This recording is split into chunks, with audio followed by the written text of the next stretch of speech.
I want to go into the 9-point process for creating a funnel that speaks directly to your clients' pains and desires. So common mistakes when people are planning out a funnel is that they are focused on the system. They're focused on the steps. So if I say, tell me about the funnel that you're currently running, a lot of agents will say to me, well, I'm running, Facebook ad or Google ad to landing page to email sequence to retargeting campaigns. Like, okay, well, that's the system, but that's not actually what a funnel is.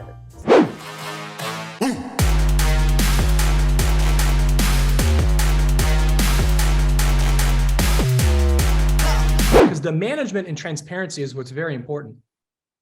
So once you submit a referral, you're going to have your own Home Advantage account, and it's going to tell you where everything sits. So if you have 10 referrals that you've sent into the network, it's going to give you all 10 referrals. It's going to tell you every milestone that client is sitting in, whether they're touring homes, whether they're in escrow.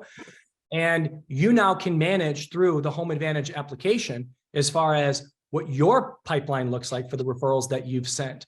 And so it's pretty sophisticated, and it's all click of a button, guys. Jess, welcome. You're amazing. You're a rock star. Thank you. She just got off stage at Inman. So round of applause. It's awesome for you to be here. Thank you so much for joining us. Oh, I'm so excited to be here. Thanks for having me, guys. Awesome. So if you're logging into this webinar, you got, our message. I think the thing that we want to talk about today is we spend in our businesses, oftentimes we spend a lot of money and we spend a lot of time and money to generate leads, I think, for our business. What we spend a little less time, I think, to a fault, is we spend little less time like nurturing them. How can we, and thinking about how can we be more strategic and effective in our nurture process and our follow-up process so that we are having a better impact with the leads that we're basically attracting into our ecosystem. Mm-hmm. So I think that's the premise of today's webinar is how can we be more effective in our communication?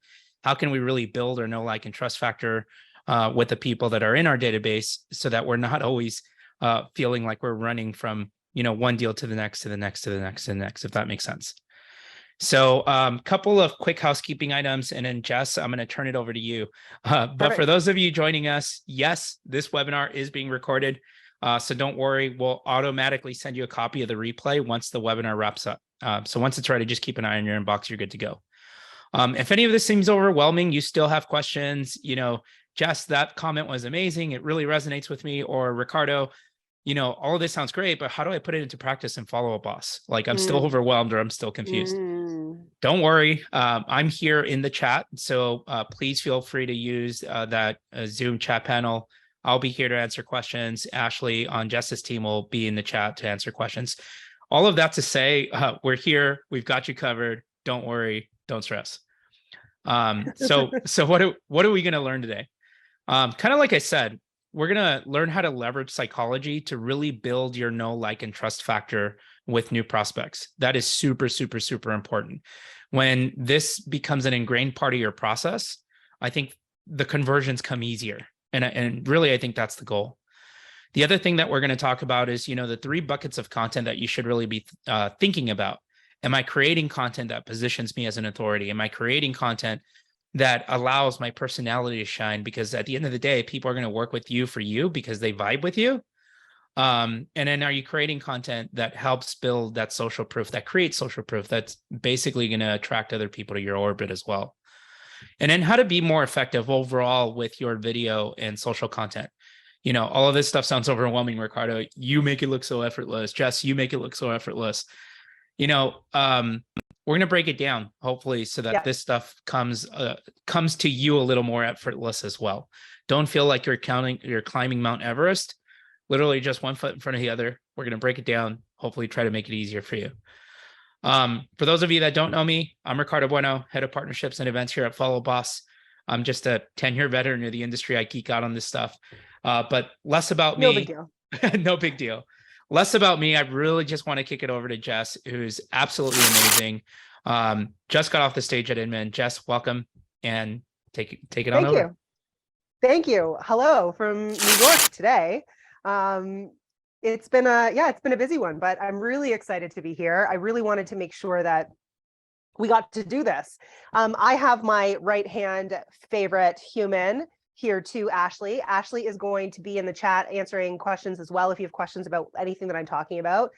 She's been with me from day one. So yeah, I'm really looking forward to it. We're going to go through a 9-point psychological journey from stranger to client.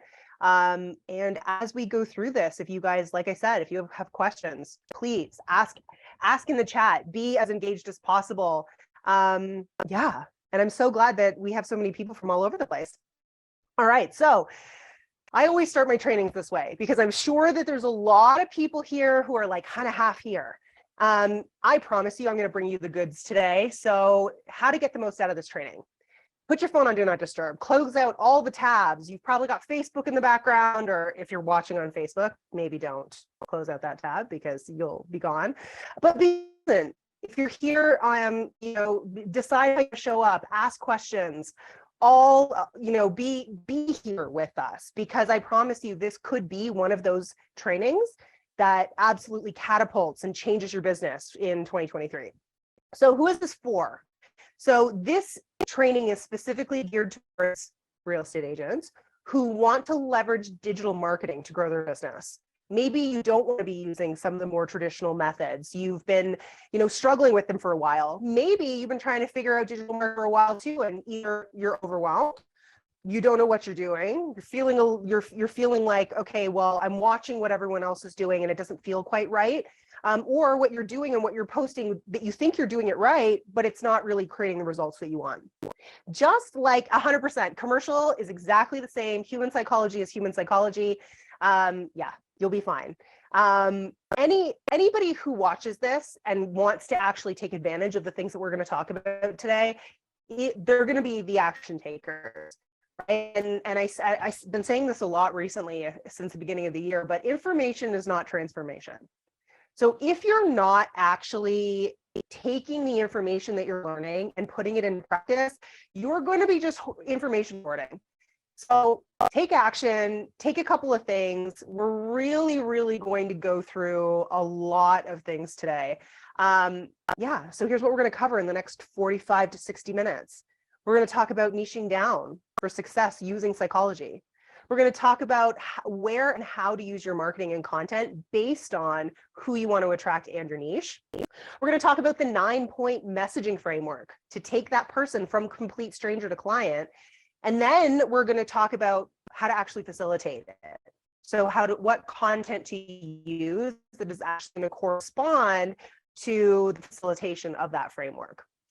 And I put this here just to remind you that speed of implementation matters. And if someone takes this and really runs with it, then they're going to be a lot further ahead and a lot more effective than someone who spends the next 6 months planning before they launch. So we always want to start with relevancy.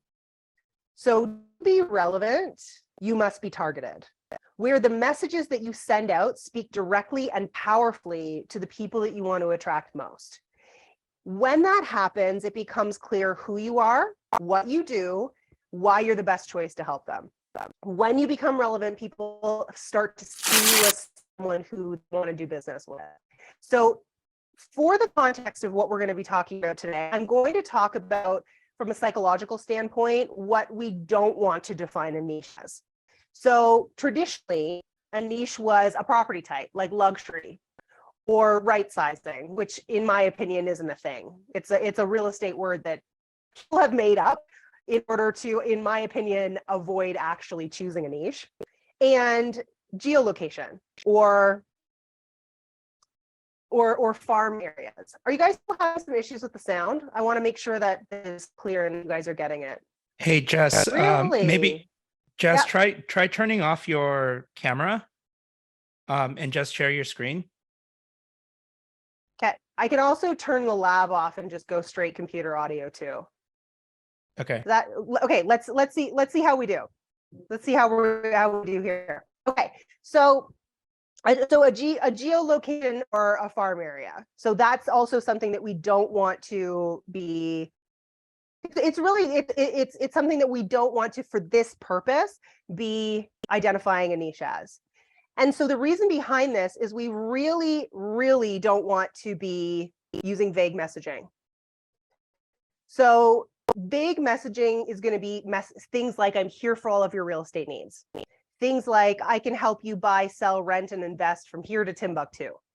Or something that's a little bit more traditional that we're starting to phase out, taglines. Things like integrity, performance, trust, things like that. So those things are no longer effective when it comes to marketing. Talking about what we don't want to do, but a list of what are actually human-based niches. So things that are actually going to be effective niches in order to, and if you're American, I say niche, I'm originally Canadian, but we can go niche too. So a list of human-based niches is really going to be focused on the life transition. So people are still having sound quality issues. I'm wondering if it's my lav. Let me.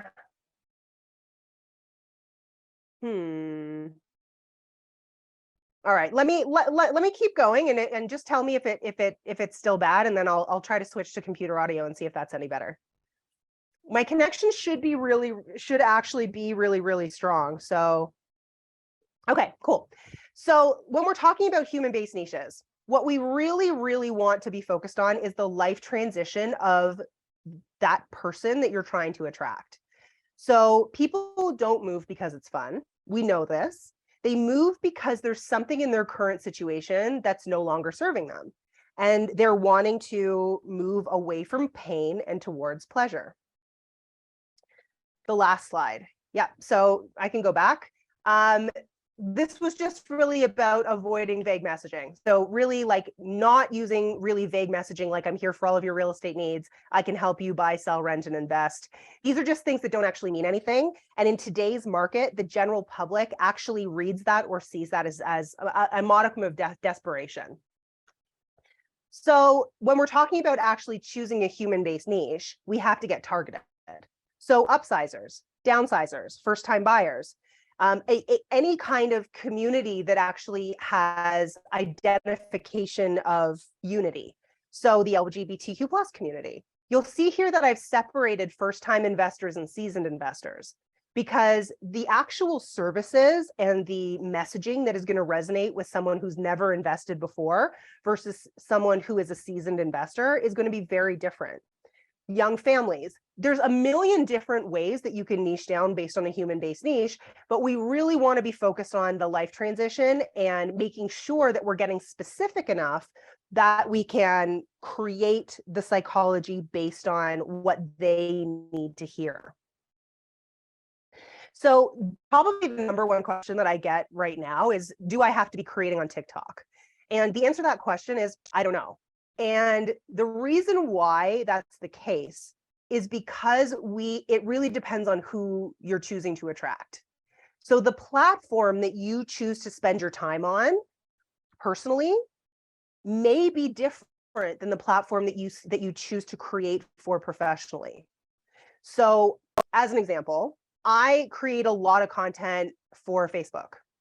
I have a Facebook group that I create content for every day. And Facebook's not my favorite platform. It's not the platform that I am going to sit, at night when I'm decompressing. But it's where a lot of my ideal audience still seems to go. It's going to be the same thing for you. So where is that ideal client base that you're wanting to attract spending the majority of their time? Okay, what platform do you want to be on? And you don't have to be on every platform. If you are specifically wanting to work with busy professionals in a metropolitan city, as an example, then you probably will want to be on LinkedIn. But if you're working with downsizers or retirees or seniors, it absolutely does not make sense for you to be on a platform like LinkedIn. So it really just comes down to, who are you targeting and where do they want to spend their time? If there's one slide in this entire presentation that you screenshot, I hope it's this one. Because this is really the order that you need to build out your marketing for it to be effective. And most agents are actually starting at number 7. What they're doing is they're running cold paid traffic, and then I'm getting responses from people like, well, I've tried Facebook ads. Facebook ads don't work. Well, my response to that is, well, Nike runs Facebook ads, and some of the biggest, service-based industries in the world run Facebook ads. Is it that maybe it's not that Facebook ads don't work, it's that you don't know how to work Facebook ads? And it's not really just a matter of that. It's, have you done all of the foundational work in order to make sure that everything is really going to work? So we start with niche or niche. Then we do market research interviews, because the message that you want to be putting out there comes from the market. From there, we map the message. What I mean by that is what we're going to be talking about today, which is that stranger to client journey. Then we set up platforms. Then we go through content strategy. I'm a really big believer that only once you're getting at a minimum 3 to 10 deals a month coming organically from your social media, only then is your message vetted. And I'm talking inbound business, people reaching out to you to say, I've seen your stuff, I'm ready to go. Only then is the message vetted. And only at that point do you actually want to be running paid traffic, because you want to be putting fuel on the fire. I think what happens a lot of the time, and this is a strange analogy, but what happens a lot of the time is there's a pile of sticks on the ground and agents are just dumping gasoline on an unlit set of sticks instead of using something that we already know is working organically and then essentially adding fuel to a fire. So this is a great, so market research interviews. Basically, the foundation of all marketing, it doesn't matter if you're selling running shoes or you're selling massage therapy or you're selling real estate. At the end of the day, market research interviews is just going out to your ideal market and interviewing them to figure out pains, problems, fears, and desires. If that's something that you actually want, feel free to send me an email. I'll drop my email at the end of the presentation, and you can just send me an email and say, hey, I want the market research interview questions that you guys use. And I'm happy to send those over. But the fundamental message here is, don't throw money at the wall. Don't throw spaghetti at the wall and hope that something sticks. Make sure that you're doing all of the foundational work from steps 1 to 6 before you're actually spending your own money. So now I want to go into the 9-point process for creating a funnel that speaks directly to your clients' pains and desires. So common mistakes when people are planning out a funnel is that they're focused on the system. They're focused on the steps. So if I say, tell me about the funnel that you're currently running, a lot of agents will say to me, well, I'm running, Facebook ad or Google ad to landing page to email sequence to retargeting campaigns. Like, okay, well, that's the system, but that's not actually what a funnel is. A funnel is a psychological journey. How are you actually getting that person from stranger to client? And I think in real estate, we've been misinformed over the years that we think that just being visible creates results. And there's way too much competition out there in order for that to be true anymore. So if you've done ads or tried to build funnels or hired companies to do that in the past and it hasn't worked well, it probably wasn't the strategy that didn't work. It was the ideal client. It was your signature system, which I'm going to talk about in a second, or it was the messaging. Something psychologically wasn't working or wasn't landing. So now when we get into the psychology, there's 3 major psychological sales that you need to make in order to have inbound business. And this is like ready to go. I've seen your stuff out of feels like it fell from the sky, compounding business. You've got to sell the problem. You've got to sell your process. And then you also have to sell the solution. So I'm going to break this down. First thing, when we're selling the problem, pain points. We've heard this in marketing forever, but very rarely do people really understand the difference between pains and problems. So pain points are, what are these people experiencing? And like I said before, we all know that people don't move because it's fun. We move because something in their current situation is no longer serving them. And they want to move from that pain towards pleasure. So we want to create or we want to understand the emotional side of why someone is actually moving. Because, and I'm going to talk about this a little bit more in a second, most agents are trying to sell the airplane instead of selling the destination. So I'm going to talk about that in a second, but I want you to kind of keep that in the back of your mind. So then we have the problem. So the pain is what they're experiencing. The problem is what the actual problem is. Is it that they have one bathroom? Is it that they don't have a parking spot? Is it that they're in a bad school district? What is the actual problem that is causing the pain or the symptom? Okay, so as an example, let's say that you're working with upsizers. Maybe the kids are fighting all the time. Maybe you and your partner are starting to feel disconnected. Well, and these are just very vague examples because these are going to be different in every marketplace. But the problem could be, just like I said, there's one bathroom, we've got 4 people sharing one bathroom. Maybe it's that, you know, there's no privacy, you don't have enough space. And so these young families are actually needing more space in order to create a better living environment and, you know, remedy relationship issues. The last thing the last point in the sell the problem side of this is stakes and consequences, or COI, cost of inaction. So what happens if you don't solve the problem? Where are these people going to be in a year, in 5 years? What are the things that could happen if they don't actually fix the current situation, right? Because we all know that if nothing changes, nothing changes. So all of this, and I'm going to talk a little bit about how to actually translate this into content, but this is what needs to be mapped in advance in order for you to sell the problem. Now we have sell the process. So this is really where we've talked about emotional connection to what's going on in their lives. This next section is going to be more involved in emotional connection to you. Again, people make decisions emotionally, and then they back them up with logic, right? So it's really important that they get to know you. And when we talk about building know, like, and trust, which we hear all the time, it's like one of those terms that gets thrown around all the time. But so many agents are still not showing up in their marketing as a human being. How can someone get to know you, like you, and trust you if they don't know anything about you? And they only know what your headshot looks like. And, you know, and the only other things that they can see are your just listed, just sold posts. Well, they can't. So we have to be able to get to know you, tell your story. Let's say that you have already upsized. You are also a young family. Everything that you do in your current life, every story that you tell, talking about your own journey through your upsizing process is also going to be highly relevant to the people who you're trying to attract. So this is really important to keep in mind.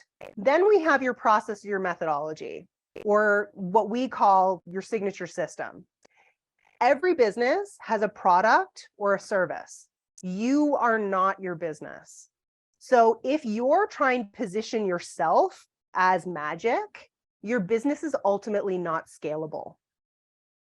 So I think it's really, really important that what we want to focus on is, what do you do? What does it look like? What does it entail? And is it the right fit for this person? And then lastly, in sell the process, we have proof or social proof. Testimonials, happy client results, show us that your process works. I'm going to get into that in a lot more detail when we get into content. Then we have sell the solution. Now, especially in this market, we need to handle objections. Okay, so why does this work? Even if interest rates are going up? Why does this work even if, you know, there's uncertainty in the marketplace? Why does this work, you know, even if they're you know, they feel like they can't have their house look like a show home for showings? Whatever those objections are, don't wait until a listing appointment in order to handle the objection. You actually want to be handling the objection in your content, in your nurture sequences, so that by the time they're ready, that there's nothing holding them back. Vision. So when we talk about sales, I've been saying this for years, someone is either enrolling you into your vision, or you are enrolling them into your excuses. It's the same thing when we're talking about real estate. So what can they expect? What does their ideal life look like? What are the things that are actually going to change and grow and adjust? What are the outcomes? What do they want? So again, they're moving towards pleasure. What does that pleasure look like? Lastly, here we have action. So what are the next steps? Do they sign up for your webinar? Do they book a call? Do they make a listing appointment? Let's talk about all of it, because most of the time people are just saying, hey, call me. Well, 90% of people who are buying and selling real estate right now don't like to talk on the phone, especially not as a first contact. So if you're asking them to do something that they fundamentally don't want to do, then you're making it a lot harder on yourselves. So a lot of and we have to make sure the feeling of the call to action lines up with the actual content itself. The number of times that I've seen someone tell a beautiful, heartfelt story about, the birth of their child or how they met their partner, and then at the end of it, it has some strange call to action like call me for all of your real estate needs. And there's something that just feels off. And so we also want to be making sure that you're using appropriate call to actions, but you're also making sure that you're not putting call to actions on things that they shouldn't be on. So 9-point messaging sequence mapped. Here are all the points that you have to hit in order for someone to have 100% of the information and 100% of the emotional transformation that they need in order to say yes to you. So this is really going to become the sequence that once you master is going to make everything so much easier. And all of this works as well in your email sequences. It works in direct mailers. It works in listing presentations. Every single one of these 9 points, this isn't just about creating retargeting campaigns. This is everything that somebody actually needs in order to say yes to you. So your listing presentations can be built around it. Your email sequences can be built around it. Your retargeting campaigns, your social media content, absolutely everything should be built around the psychology of stranger to client. So this is just one example. So this is Heather. Some of you may know her, some of you may not, but Heather, this is last year, did 150 million in volume in 6 months. And it was because she mastered her message. She used her organic platforms consistently, followed the psychology, and actually was consistent and let it compound, right? So she went from essentially doing 12 deals in the first month and in the first 6 months of the year to doing 12 deals a month. And now since then, it's compounded even further. So she should do somewhere in the 350 to 400 million in actual sales volume this year. And 90% of that business comes from her digital marketing and her organic social media. So all of this just comes down to, she focuses on upsizing families. So that's why I use that as an example. So a lot of this really just comes down to but it doesn't, upsizing families works really well for her where she is in her life and in her marketplace. So organic marketing. When we're talking about organic marketing, which is where we want to see the results first, your audience is your new sphere of influence. So now you don't have to use all of these, but a lot of these are going to be really, really effective. Email, kind of a non-negotiable. Instagram, Facebook business, Facebook personal. Now, Facebook business organically, you're not going to get a tremendous amount of traction. And Facebook has it built that way. Excuse me. Sorry, guys, I'm coming out of COVID. Facebook group, LinkedIn, TikTok, YouTube. All of this is, excuse me. Ashley, can you take this for a sec? I'll interject here really briefly. The context that I want to give you guys, and this is super, super important. We used to run Facebook ads for a lot of our clients out in the marketplace. And, it's one thing to say, I'm the best agent in the market, or I can help you buy and sell a home. Or if you're a mortgage broker, I worked with a lot of mortgage brokers. We would run ads, and ads was like, apply, rates are great. Now's the time to buy. None of that speaks to your target audience's like problems, pain points, and none of it really like, again, it's one thing for you to tell how good you are at what you do, but are you really speaking to people's emotions? So I'll give you an example. One of our clients used to run, he specializes, he's very niche, specializes in student loans. So how to buy a home for students who have like repayment plans. It's very, very specific and very niche. So the ad that we would run, for example, would be, are you qualifying for a mortgage with student loans? Or qualifying for a mortgage with student loans can be super frustrating. Income-based repayment plans, such as, and then we list the plans, seem to only confuse loan officers and lenders alike. Trust me, it's complicated. We get it. Bywise Mortgage is a 5-star California mortgage broker that specializes in these student loan programs and all student loan guidelines when trying to qualify for a home mortgage. But so watch my video explaining the most recent qualifying changes that took place in November of, whatever date. So my advice to you, learn more, ask an expert, watch the video. And what it was these series of like bottom of funnel and follow-up retargeting webinars that anytime somebody Googled or came to the website and, watch one of these videos, we would retarget them with another ad.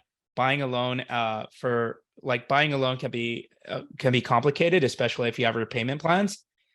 But listen to how we helped Jess and Michael purchase their first home after being X amount in debt or whatever. We want to be more intentional, I guess. What I'm saying is, or more specific with like the copy that we use, like Jess is saying, in our email, our ad copy, et cetera, et cetera. It's okay to get super specific and super niche.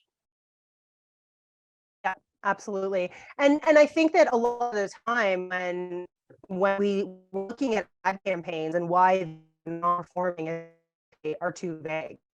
There's a lot of agents who are running ads, putting things out there, and are thinking like, this is just the same thing that. No. I'll jump in here. I'm sure she's going to be back in 1 second.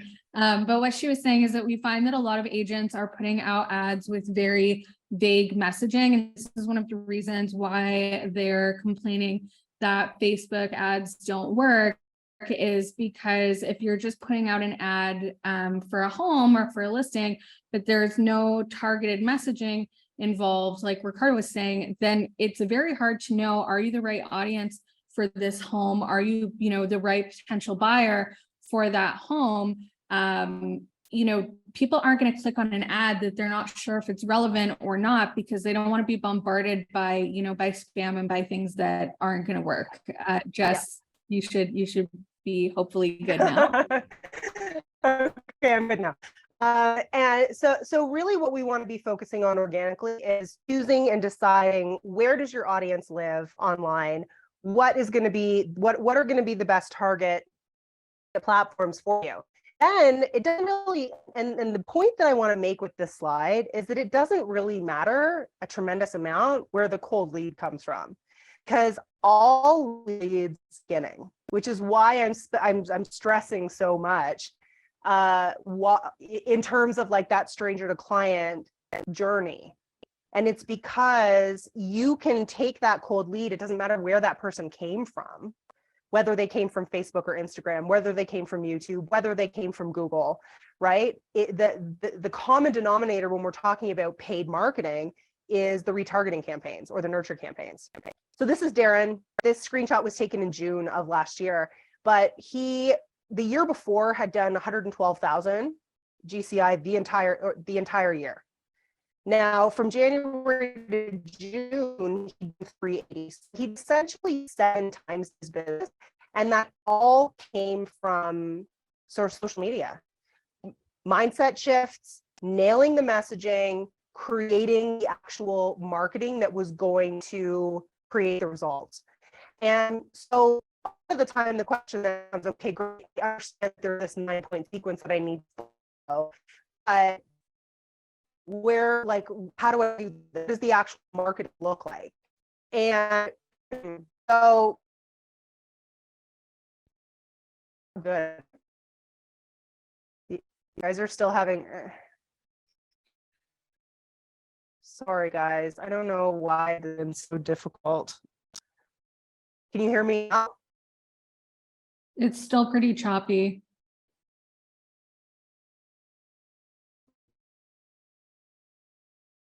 Do we think it's the connection, or do we think it's my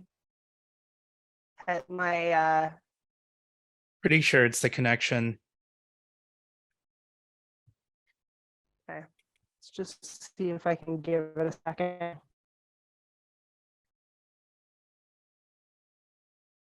All right, I think that we should be better at this point. Is that better, That seems Ashley? that seems to be better. Okay.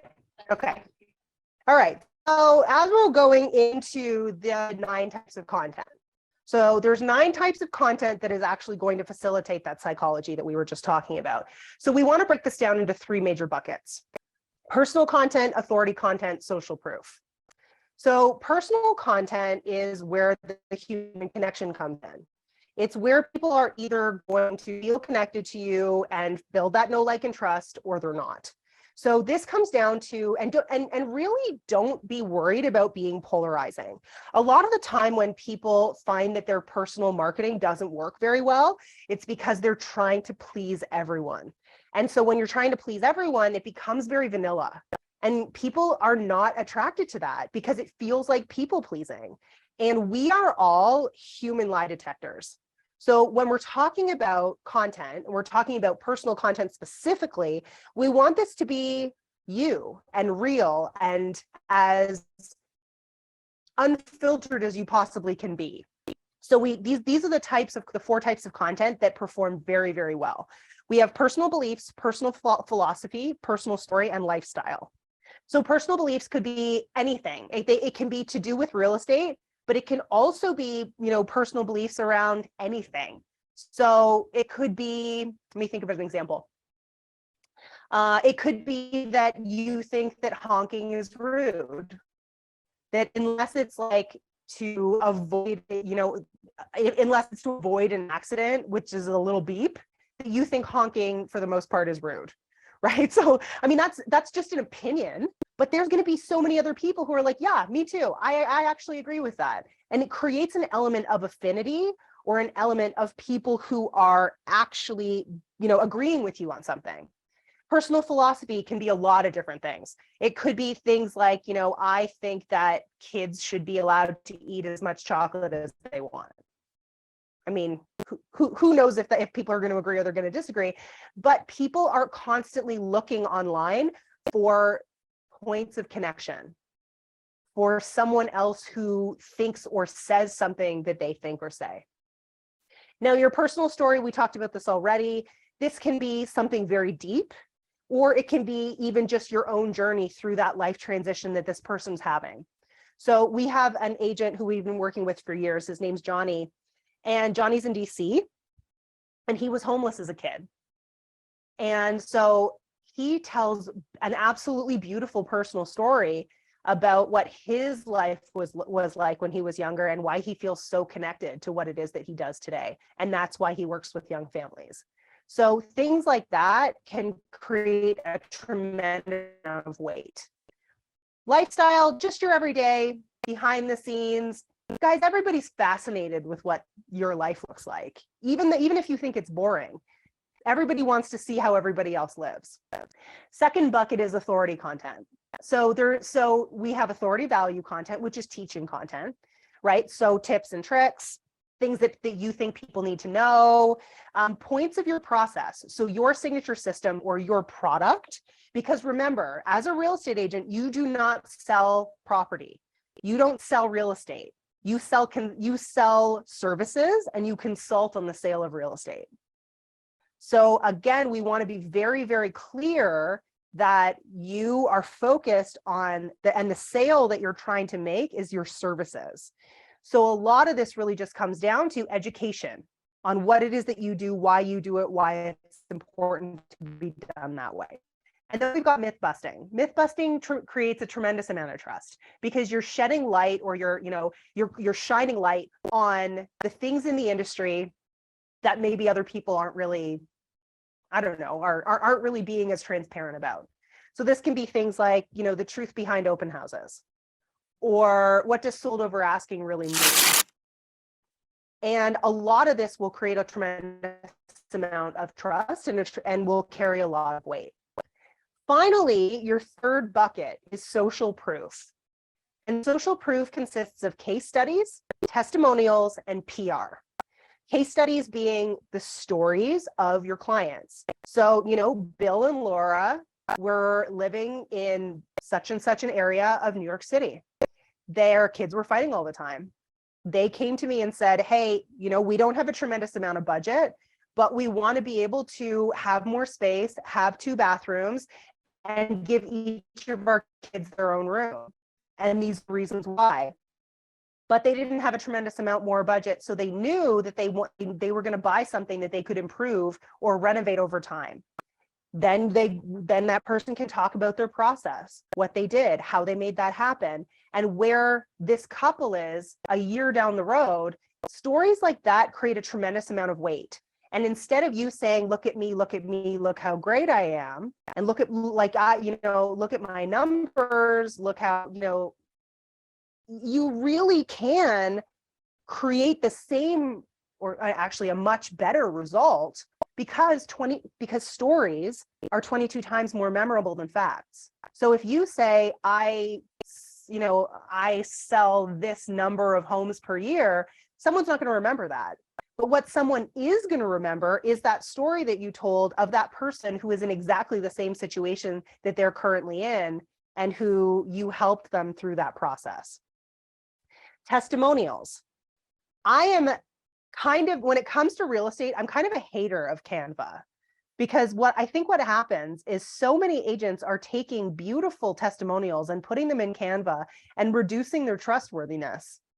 Unfortunately, we live in a world where a lot of reviews and a lot of testimonials and things are faked or doctored. So taking a screenshot of a testimonial or an email or a review is going to work so much better and also carry a lot more weight. Lastly, we've got PR. So PR is just media. Media like podcasts, like being interviewed for articles. We have someone in one of our programs, April, and April's been featured on the first page, like the front page of the Toronto Star multiple times, only because one day she reached out to a reporter and said, hey, I know that you're constantly looking for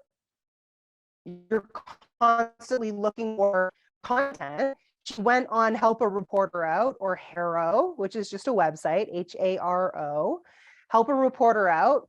And she built a relationship with that journalist. And now that journalist comes back to her. So not only does she get featured in front of that entire audience, but she's also able to leverage that every single article, every feature in front of her current audience and build even more social proof, even more legitimacy, even more credibility. Okay, so I hope this was helpful. I know that it was dense, and I'm so sorry about that my connection's been so poopy because I'm in a hotel. But I wanted to give you guys an opportunity, if you have any questions, to keep asking questions. But I also wanted to give what we like to call a Pheno offer. So it's feel invited, never obligated. You can take what I've gone through today, you can put it into practice, you can send me an email and say, hey, I want to see another training that's more in depth about content. I got you. Send me an email anytime. I will send you whatever trainings that I have. I'm happy to share. But if you're like, hey, you know what? This is something that I really want to focus on. I really want your help. I'm here for that too. So if that's something that you want to talk about, we can book a call. You can go to the listingslab.com/apply. On that call, what we would talk about is your current business, what you want your business to look like a year from now, where the holes in your business and your marketing actually are, and if we have something that can help. And if we don't, we'll send you in the right direction. If you have questions, or you have training requests, or you want me to do a training for your brokerage, or whatever it is, even if you're like, hey, I really don't know how to figure out what my niche looks like, I need a training that goes more in depth for niching, I got you. send me an email. You can use jess@thelistingslab.com, and I would be more than happy to send you anything that you need. The other option, if you want to just see a million of my trainings, you can also join the Facebook group, which is just the Listings Lab method for real estate agents. So again, if you want to book a call, happy to do that too. Here's the link to book a call. And otherwise, just send me an email at jess@thelistingslab.com, and I will get you anything that you need. I am here to give you as much value as possible and to support you. I hope this was helpful. You guys are awesome. Absolute rock stars. Thank you all. And again, So thanks for being patient with my crappy connection. no worries. No worries. It happens. It's all very good. Thank you guys so much for joining us. If you have any questions, like I said, you can get a hold of Jess@thelistingslab.com. I know Ashley's been in the chat. Thank you all for carving it, about an hour of your day. Really appreciate you all. And at the end of the day, how do I integrate this stuff into Follow Up Boss? Here's what I would do if I were you.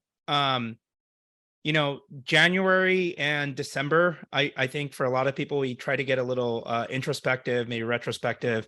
We like to sit down, look and analyze our systems, and then we set big, hairy, audacious goals for the new year. What I would do is I would sit down and open up your Follow Up Boss account, look at the action plans that you have set for each of your different lead sources. Are you meeting people or prospects at open houses? Are they set on a drip campaign to follow up with? Are you running retargeting ads, to target and message remarket basically the people in your database? We have awesome integrations to help you do that. Whitley is a great one, for example. Whitley will take the people that are in your smart lists, or I believe it's either your smart lists or your stages, and basically automatically create a custom audience on Facebook out of those people that are already in your database. And they'll start to run remarketing campaigns to them. What I would do is start to take inventory of your messaging, like analyze your messaging using the framework that Jess shared today. And are you saying the right words? Are you saying the right things? Are you asking the right questions to inspire people to elicit a response?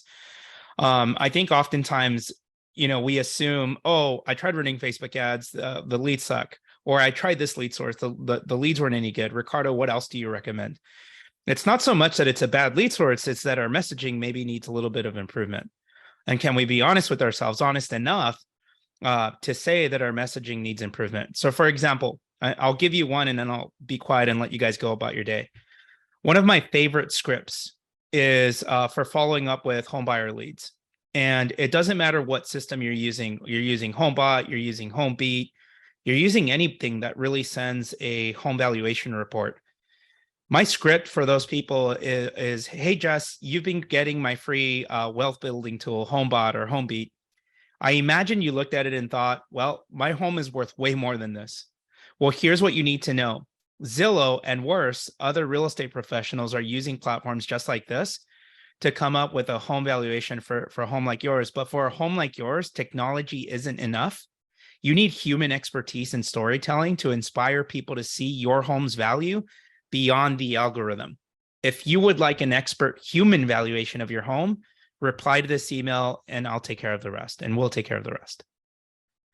Like, you're just using a little bit of language to really shift the sort of response that you're going to get. Like, are you telling me you're not going to elicit any responses from any of those home value leads that, came by the website and ask that thing? So that's what I would do. Do an audit of your messaging, make sure that it matches, and that really speaks to the consumer's pain point, and you'll make a heck more of an impact. But Jess, thank you so much. Ashley, thank you all very much. Thank you guys for taking an hour of your day. I appreciate you all, and we'll catch you on the next one. Thanks, guys. Bye. Bye.